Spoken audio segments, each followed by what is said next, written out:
Yesterday was the day of upsets here at HGC North America. Today we'll see if Superstars can pull one off versus Tempo Storm. Gilead and Dreadnought here as always for the last two HGC matches of the weekend. Dread, what'd you think of our little trip down to Upset City yesterday? It was awesome, you know, to finally get to see some of those mid-tier teams against some of the upper, bigger names in North America, finally be able to take them out. The hard work paying off for this group of players. It was just beyond exciting. We're going to take a quick check into the standings. Because of those upsets, a lot of things shifted at least a little bit for the first time.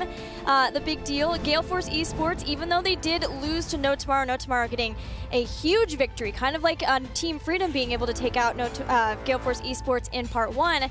Gale Force still sits at the second place, but No Tomorrow steps back out of that 8th place spot, going up 1 over Team Naventic, and B-Step continues to hold at spot number 4.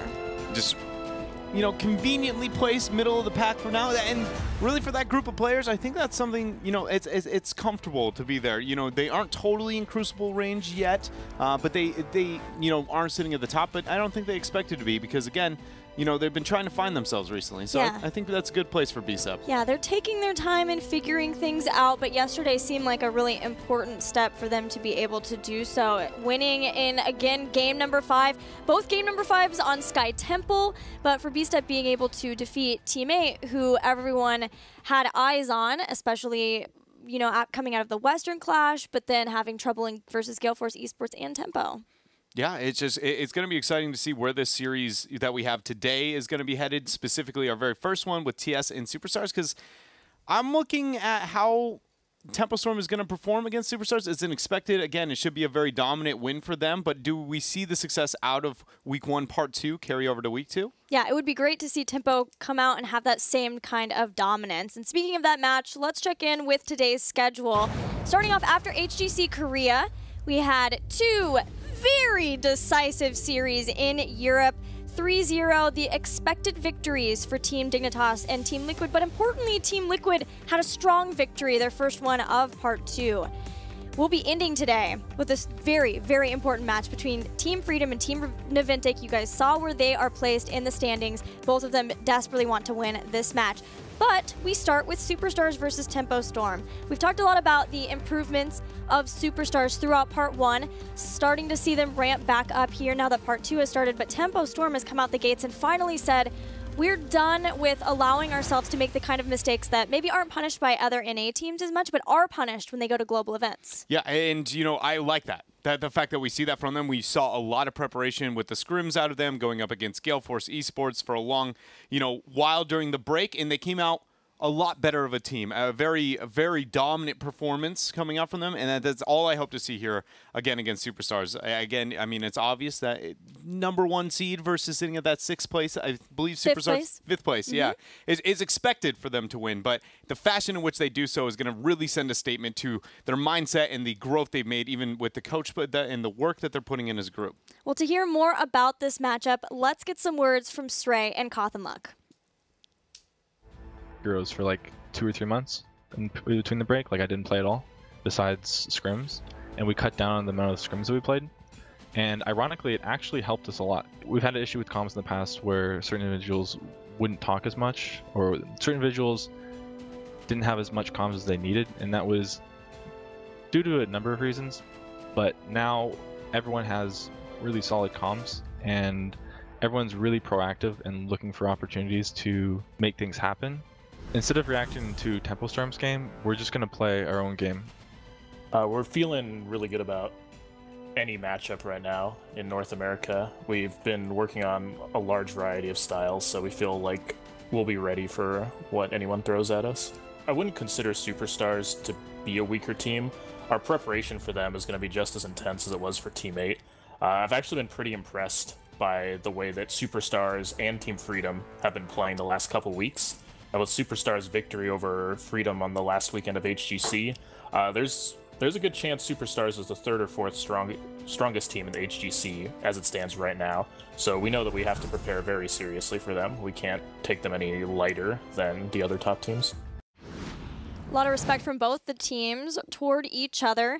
When I talked to Superstars and Sray in particular, he said that he expected that how a match versus Gale Force goes will even be harder versus Tempo Storm because Tempo just looks more commanding. And with Gale Force Esports losing, unfortunately, to No Tomorrow yesterday, I would say that that's going to hold true as long as we see the same kind of tempo as we did last week. And, you know, that underdog story of yesterday may only help Superstars in the series. You know, seeing teams like No Tomorrow be able to get major upsets and BSEP puts him in a position where it goes like that structure of we have the top three and there's a huge gap between those is kind of broken. Yes. Now, there is no fear. Like, obviously, they should still be a bit intimidated. Tempo Storm has been a very commanding team in HGC North America, but it shouldn't be as scary. You know, after seeing it could be done, really, by BSEP and No Tomorrow. Well, we start with the Battleground pool for game number 1, seeing where that first game will take place.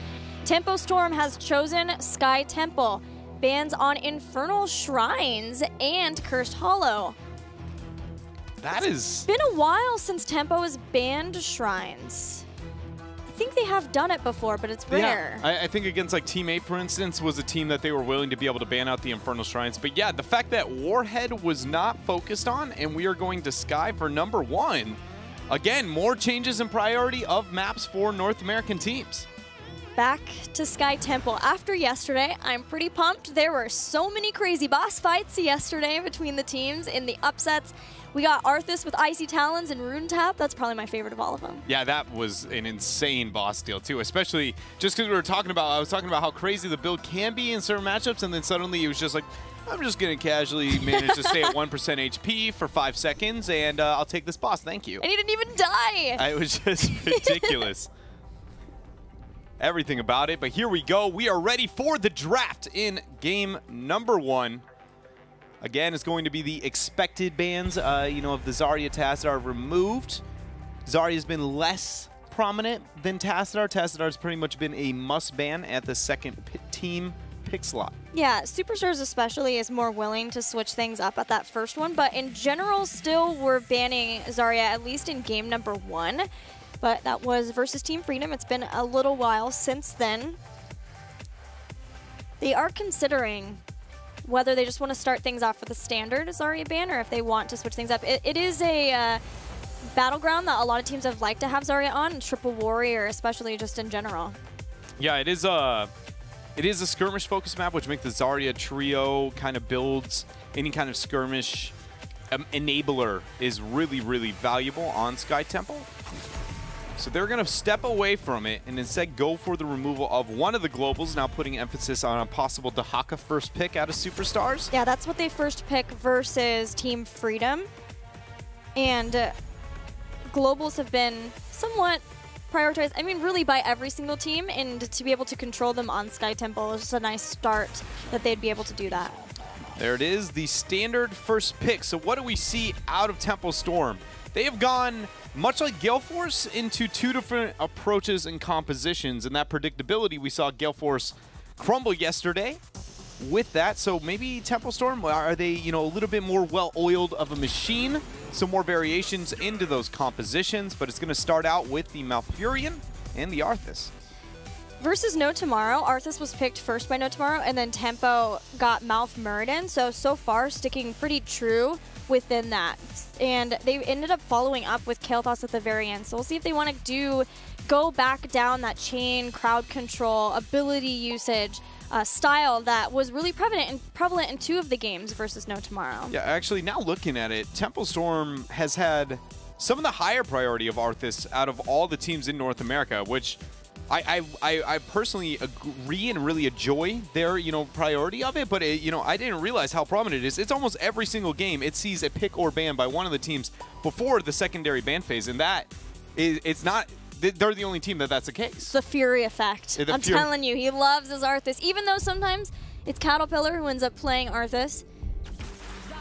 And both are very good Arthas players at that. Zarya and Lucio taken as the next 2 picks for Superstars before the next set of bans. Zarya Dahaka in the Double Warrior is really weird on whether or not it's, you know, strong or if it's not going to be. I feel like it puts a lot of pressure onto the Dahaka or forces into the Triple Warrior every single time. My expect is that it's going to be a Triple Warrior composition coming out from Superstars here. which is going to be very forgiving. But does that mean that Tempo Storm resorts back to their double warrior, double support that they've been felt comfortable? I believe they ran it on Sky Temple even. No, not actually. No, that was their Kael'thas Yeah, comp that was their versus No Kael'thas. Tomorrow. And if there's going to be melee heavy, what better way to deal with that than with a whole lot of fire? Just kill it with fire. Just kill it with fire. And, you know, thanks to the nice words of Caterpillar in his interview, I obviously know that Psalm can only play 2 heroes. So, Valeera and Kael'thas. So if you don't have the Valeera, they are, in fact, going to have the Kael'thas. I just love that band. It's like, yeah, I know, Psalm can only play 2 heroes, so it's just... Oh, man. The ultimate strategy. The ultimate strategy. There is going to be the Murden ban. So removing one of the warriors in the triple warrior approach. Even Tempo Storm sniffs it out. Superstars, what do they want to remove? Are they going to try and focus on, like, a Zeratul or the Valeera that we know Psalm want to go towards with the triple warrior? I feel like that's not going to be the case. They know what was maybe coming. They felt like it was coming, and especially if they wanted to keep going down that melee route. It works really well into triple warrior, increasing the chances of anytime you have heavy melees, really. Kael'thas suddenly becomes a far more impactful hero just based on not only the gravity laps, but hitting multiple targets with his Q. Leads to percentile max damage, and it turns out percentage damage really, really, really can hurt. And so ETC Greymane, double warrior here for the Tempo Storm. Another big focus for Tempo Storm has been Greymane within drafts. ETC, it's been a minute since we've had ETC picked. He isn't doing so hot, but fairly low picks. He's only been played 5 games so far in part 2 of HGC North America, but only 1 win within that. But what that did was remove every really good third warrior by banning out the Murden, then picking the ETC, forcing into a variant who, again, is rather lackluster. Even worse, doing even worse than ETC. He just keeps plummeting. You know, he has not been doing too hot, and in a triple warrior, he doesn't provide that much single damage on his own. I mean, so much so that I'm going to be honest, I would rather see a Colossus Smash even this game than a Taunt. Just something to try and go in, make up for the lack of damage. Just because Tempo Storm's in a spot where they have a very well-rounded composition to the 5-man Death Volley that we know, but I just don't feel like the Zarya Vala is going to be enough of a backline here to deal with the just insane comp that Tempo Storm has. Last pick, they're even going to go with the Gul'dan. Again, an anti-melee caster. It's looking good for Tempo Storm. Varian, 2 wins out of 11. Granted, one of those wins was Stray. So able to get one of those, it's just tough. It's been tough for Varian right now. You know, the nerfs really hit him hard. And to be fair, he was already pretty straightforward. He doesn't have... Is he going to do this playstyle, or this one, right? Like Zeratul's can be played in multiple ways. It's just he's so straightforward in his approach that when he is going to be nerfed, it made him that much harder to work with. You know, we already saw that it was like outside of Medivh comps, he was still pretty good, but it was just more of a, here's my CC, are we going to get a kill? And every time it didn't, Varian was just kind of, he was just hanging out. You know, dropping parries left and right and just kind of hanging out. And so with that nerf coming into play, I feel like it makes a lot of sense that I am surprised that he's even picked as much as he is here, even in North America, unless you really need the taunt. That is still a huge tool for him to use, but it makes him significantly more situational. Yeah, we've seen him picked on like Battlefield of Eternity to try to combo off of the stuns too, try to hold somebody down within the immortal stuns. We haven't seen too much yet of a combo with Valeera. That was the one thing I thought maybe we would still see is Varian Valeera because someone is locked down for so long, but I guess in the late game, Valeera really just doesn't need any extra help getting those kills on the squishies. So in the instance of that, it's just Varian's been struggling to find his place here within the nexus of HGC. But Superstars do have a very strong combo of Zarya, Lucio, and Vala here, so they can try to get some very good sieging done early on. They have Dahaka to continue making sure that they can keep up with the experience, even if they are losing out on some of the team fights. Yeah, they do have the global advantage over Tempo Storm's draft. That is going to be going for them. But again, Sky Temple, outside of post-second Shrine phase, globals really don't do that much. It can force a little bit of rotations, but I mean, That's a little bit too far. Well, I'll talk about it if it actually happens into the game itself. But other than that, the biggest thing is the post-16 healing with the Triple Warrior percentile healing coming out from the Lucio. Yeah. That is the only thing, but it's 16 too late on a map like Sky Temple, right? We know it's very complementary of the winning team. So I do wonder if it's a little too late for the power spike of Superstars draft. Well, we'll see if Superstars can do it with their Triple Warrior composition as we head into game number 1 on Sky Temple.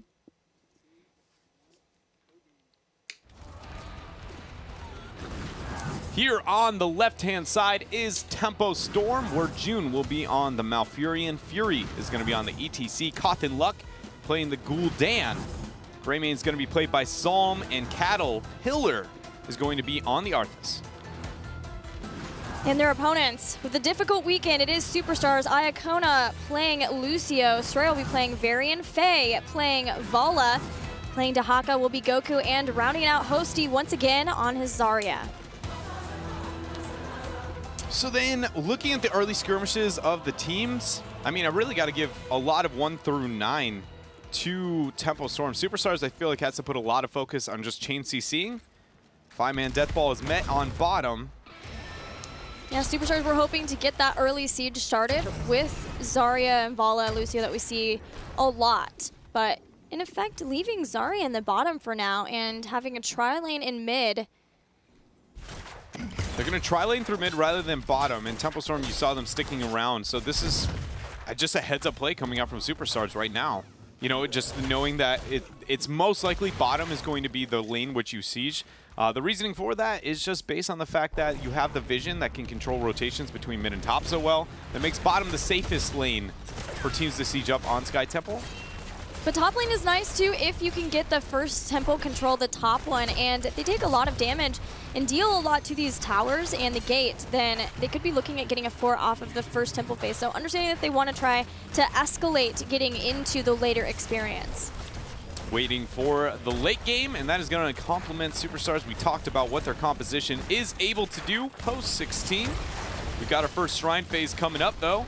That was a nice amount of stacks for the Arthas level 1. I mean, it obviously didn't lead to any kills or anything, but to get 3 stacks for free, I'm going to say that is, even 2 more there, man. Yeah, he's already almost halfway done Yeah. with that quest, and it's 1 minute and 30 seconds in the game. And the pick there on mid is going to set, I mean, that's going to set friends way back here. Tempo Storm is going to really be able to take advantage of these shots early on. Superstars is going to keep Lucio up on top for now. And they have Dahaka in bottom to soak until he's needed to brush stock in.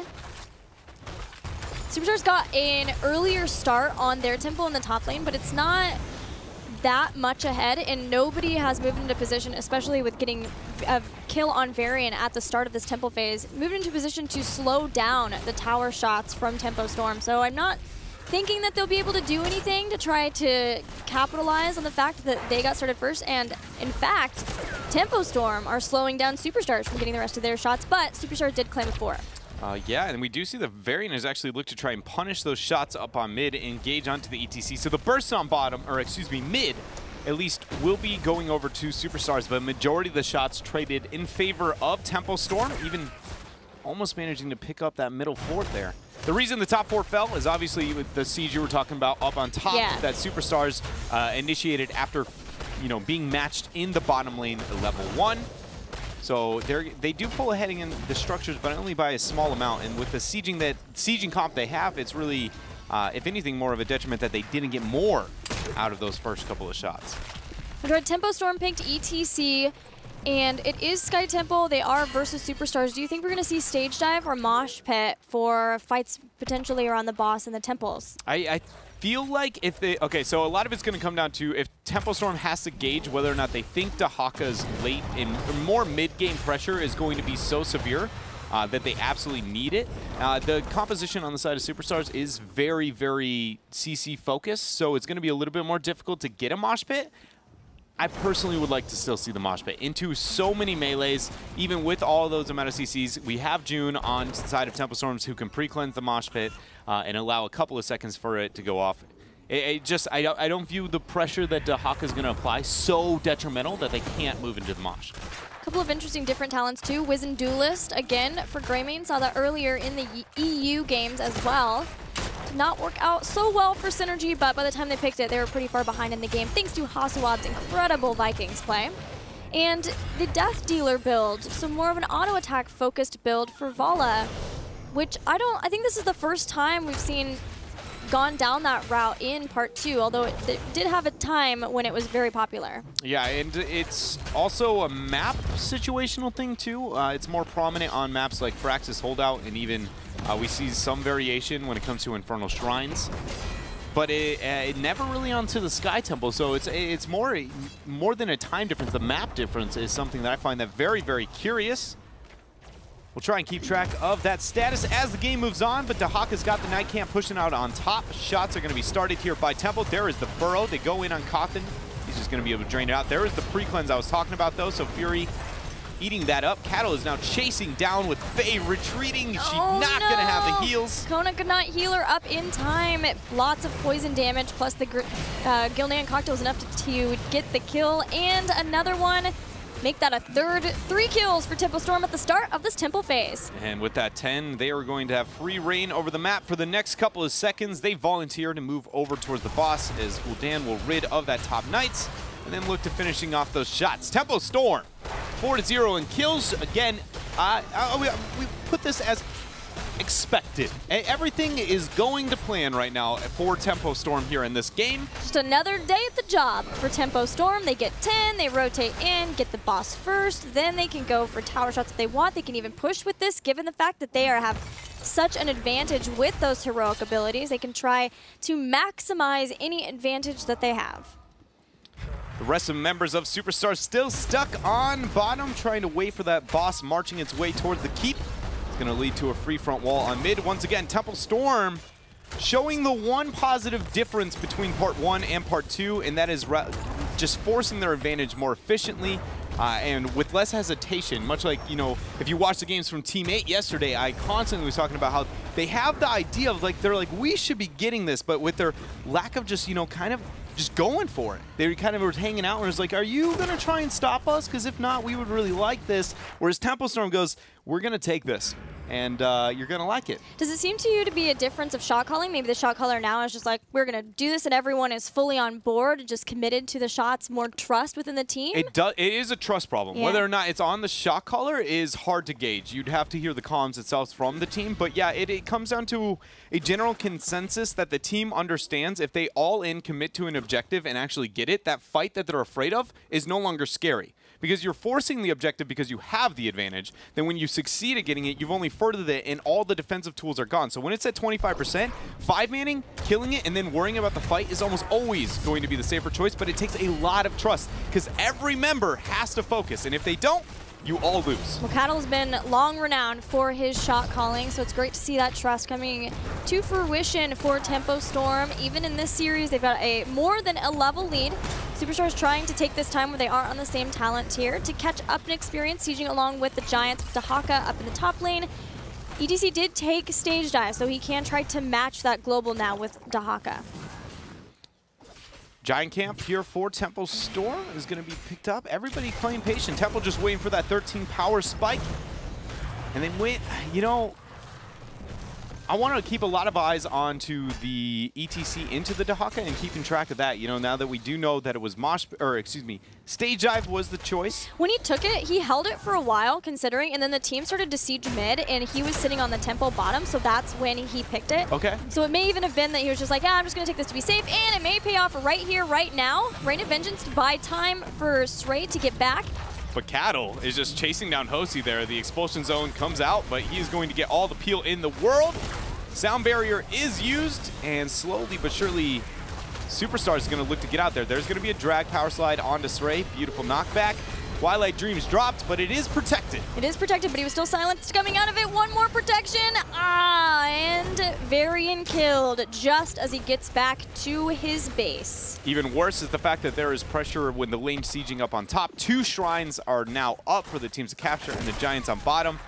I mean, Tempo Storm here really... The world is their oyster. They can go anywhere and everywhere they would like it, and it's going to be splitting the global. So we'll talk about it, what globals can do when we get there and how it can influence shots. So what the global on bottom is doing right now is essentially forces the only fight Superstars can take is on top. Or ideally, it's actually on to bottom, because you don't want to match top, because then the global's going to come in and it's a full 5 versus 5. Yeah. You always want to fight on top of the global, but you can't always bank on that, again, depending on the lanes, the predictability of the fight, and the territory it creates. But now Tempo Storm can back out 5 at a time, finish the shots on bottom, and then send the global right here back on top. And Expulsion Zone tried to stop Fury from diving in. Goku healed back up from his adaptation. Is still taking damage. Nice Huge Horrify Horrify. on so many people of Superstars, but still Tempo Stormer wanting to kite back, heal back up before re-engage. Cattle healing up from his ghouls, and he starts to step back in. Howling Blast hits 2. Sound Barrier immediately used. It's a back and forth fight. Taunt hits Cattle. That will be first kill for Superstars. And it's going to be a much needed one. Need to get these shots restored, the HP balance between the structures here, because Sky Temple is so unforgiving if you do not have these structures taken out, making those later shots set their focus towards the core. But, you know, Cattle ended up dropping the ghouls after that was a bit of a disengage, questioning if they were going to go back in, and I feel like a part of that was why he was unable to survive. You know, you always want to use the Army of the Dead when you are kind of aggressing rather than walking away. You know, it's much like a Gus situation. It's almost always going to be better offensive than it is defensive. And that really made Superstars a clutch taunt, leading to a pick. And as you mentioned, a much needed one, because Superstars, even with that pick, even with getting some shots, because Tempo Storm took so many of the shots at the beginning of that phase, they're still a level ahead. So Superstars, again, using time. This fort is low, so is the fort in bottom. If Superstars can take those down, it would be huge, but Howling Blast, Cattle is right back, trying to get more kills, more picks to get them 16. I think that right there, what we just witnessed was a prime example. Oh man, Saray's questioning if he wants to go back in. Their 16 is so close. They go on to June. There's the taunt. He still has Ice Block. There's going to be used, but it looks like that Horrify is not enough to get him out of this situation. The Twilight Dream was awesome, though. Sound Barrier is going to be used, and here comes Fury. Adaptation doesn't go through. Dahaka taken out. Varian sitting in, trying to wear damage for the rest of the team so they can turn this, but they're fighting without 16. And Iacona just doesn't have the supporting tools there without that 16 talent tier. Fury gets the power slide onto Hosty, following up Howling Blast. And Tempo Storm, once again, is going to be successful here in this fight. What I wanted to say before that crazy optimistic choice of a fight there for Superstars was, we saw all the members of Superstars for a moment, even after winning a fight. Question, do we all in on that fort? Perfect example of the difference in shot calling. Showing up to an objective and you're giving information by showing up there, but then they were afraid of the fight post 16, but they were willing to take the fight away from the fort. But the fort could have just been dead in the first place if you just do not wait, you do not hesitate, everyone trusts, you all in the focus on the fort, then you look towards, if they're going to fight you, they're going to fight you. It's just, again, if you're willing to take that fight voluntarily later on, why not get the fort first and then just risk it later? Get that extra bonus of experience, even if they lost the fight in the same way. Oh, that was a 4-man boss knockup. Goodness! Horrified 2! Sray way on the other side of Tempo Storm now. He's going to use every stack of parry he's got. Oh man, the power slide is going to be interrupted there by the Rain of Vengeance, but with the boss still sitting low, the HP of Superstars even lower, Tempo Storm is now going to be looking to end this game before the 13-minute mark. Shield on the core is removed. And that looks like it's all she wrote here. It is going to be GG in game number 1. Tempo Storm taking it. Tempo Storm with clean, trusting calls from every single member. And smart play, too. Yes, there was the one time when someone got picked. Cattle got picked up top, but otherwise it was a lot of what we saw in week 1 from Tempo. Yeah, still carrying over, and I think that's the most important. Consistency is what we need for these North American teams if we are going to be successful, especially at the mid-season brawl. It is a must-have. So finally seeing the top of North America be more dominant, more consistent with their decision-making, it is so satisfying to see. I'm just looking forward to more. Yeah, I'm wondering what Superstars are going to choose, if they want to do map choice or if they're going to pick first pick. But I think the biggest thing for them is making sure that they have the front line that they want in the next game. Yeah, and you know, Superstars had a draft that could have made things happen. It's just that pre-10 fight that happened on bottom where they ended up losing 4 members. Anytime you get a near team wipe that early on, it really opens up the map for huge opportunities. So I think if they stopped that, the game would have been maybe as snowballing in favor of Tempo Storm. Yeah, that makes a lot of sense. We'll see if Superstars can tie things up right after this break. We'll see you soon for game number 2.